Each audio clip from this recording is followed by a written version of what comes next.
आज से करीब 12 साल पहले सहारनपुर नामक गांव में एक अनोखी घटना हुई थी। उस गांव की रातें शांत और भयानक थी, जैसे कि कोई अद्भुत शक्ति उनके ऊपर हवा में छाई हो। लेकिन उस समय लोगों की भयानक कथाएं और डरावनी उम्मीदें अधिकतर सिर्फ किस्से ही थे, क्योंकि कुछ ऐसा वास्तव में होता ही नहीं था। क्या इस छोटे गांव में एक व्यक्ति रहता था जिसका नाम था मनोज। वह एक आम आदमी था जो कि अपने गांव के लिए काम करता था और रोजगार का जीवन जीता था। लेकिन एक रात जब वह अपने घर की ओर जा रहा था, तभी एक अजीब और अनजान महसूस हुआ। रास्ते में उसे कुछ विचित्र और भयानक दिखाई दिया, लेकिन वह उन्हें ध्यान नहीं दिया। जब वह घर पहुंचा, तो उसने देखा कि उसका बेटा अविनाश उसका इंतजार कर रहा है। मनोज ने अविनाश को देखते हुए मुस्कान दी और उसका हाथ पकड़ा। तुम्हारा दिन कैसा था बेटा? अच्छा था पिताजी, अविनाश ने उत्तर दिया, लेकिन उसकी आंखों में कुछ अनचाहे डर का अभाव था। मनोज ने इस पर ध्यान नहीं दिया और अविनाश को रात की शुभकामनाएं दी और बिस्तर पर सोने के लिए भेज दिया। रात के बाद मनोज ने अपने बेटे की चिंता की, क्योंकि उसने उसकी आंखों में कुछ अजीब देखा था। वह सोचने लगा कि क्या उसका बेटा किसी अज्ञात खतरे के बारे में जानकारी रखता है, लेकिन उसने इसे भ्रांति समझा और सोने के लिए अपना मन ताजगी से रखा। लेकिन जैसे ही मनोज ने अपनी आंखें बंद की, उसने कुछ अजीब सुना। वह आवाज की ओर बढ़ा और जब वह अपनी आंखें खोली, तो उसने एक डरावनी दृश्य देखा।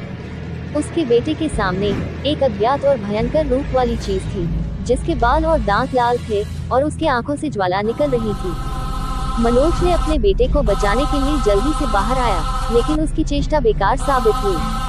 वह चीखते हुए अपने बेटे के पास पहुंचा, लेकिन उसने उसे वहां नहीं पाया। उसका बेटा चारों ओर देख रहा था, लेकिन वह चीखता था जैसे कि कोई उसे कुछ कर रहा हो, लेकिन कोई दिखाई नहीं दे रहा था। मनोज ने अपने बेटे को खोजते हुए गांव के बाहर जाकर खोजा, लेकिन वह उसे कहीं भी नहीं मिला। उसने गांव के लोगों को पूछा, लेकिन किसी ने भी कुछ नहीं देखा था। वह बेहद चिंतित था और उसके मन में डर का ख्याल आ गया। मनोज ने फिर से अपने घर की ओर बढ़ा, लेकिन रास्ते में उसने और एक अजीब चीज देखी। एक साया, जो कि अब और भी भयानक और अनजान था, उसके पीछे था। विक्रम ने धीरे धीरे उसके पास जाने की कोशिश की, लेकिन जब वह वहां पहुंचा, तो साया गायब हो गया। मनोज को यकीन नहीं हो रहा था कि वह क्या देख रहा था। उसने अपने आप को समझाने की कोशिश की कि यह सब उसके मन की भ्रांति है, लेकिन उसके दिल में एक अजीब सी बेचैनी बार बार हो रही थी। मनोज ने अपने घर की ओर फिर से बढ़ा, लेकिन रास्ते में वह एक अजीब और डरावनी ध्वनि सुना। वह सुनने के लिए रुक गया और उसने ध्यान दिया। ध्वनि उसके नाम बुलाने जैसी थी और वह उसे गांव की ओर आकर्षित कर रही थी। मनोज ने अपनी उत्सुकता को नियंत्रित करके उस भूतिया आवाज की ओर बढ़ा और धीरे धीरे उसने उस आवाज की ओर चलना शुरू किया। उसने एक गंभीर एहसास किया, जैसे कि कुछ उसे उस ओर खींच रहा हो।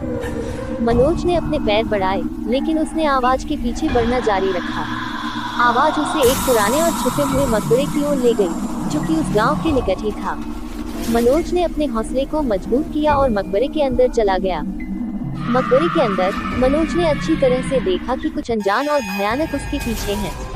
धीरे धीरे वह उनकी ओर बढ़ा और जैसे ही वह उनके पास पहुंचा, तो वह अच्छे से उनको देख पाया। एक वैम्पायर, एक डरावना, भयानक और अज्ञात वैम्पायर, जो कि अब उसकी ओर बढ़ रहा था।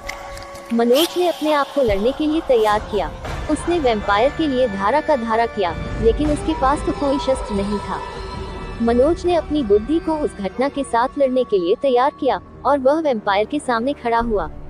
वैम्पायर उसको देखता ही रह गया और उसके चेहरे पर एक चमक हुई।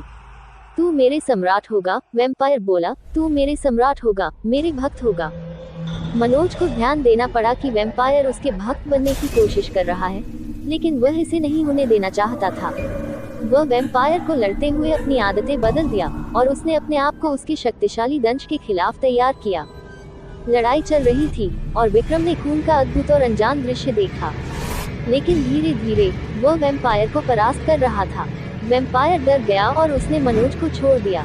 मनोज ने अपने घर की ओर फिर से बढ़ा और उसने देखा कि उसका बेटा वहां है, सुरक्षित और स्वस्थ है। उसने अपने बेटे को अच्छी तरह से गोद लिया और उसने उस रात के घटनाक्रम को एक खराब सपना माना। लेकिन मनोज जानता था कि उसके बीते हुए कुछ घंटों में कुछ अद्भुत और अज्ञात हुआ था। उसने वैम्पायर के साथ लड़ा और उसने उसे हराया, और उसने इसे लोगों को साबित कर दिया कि अगर वह चाहता है, तो वह किसी भी चुनौती का सामना कर सकता है।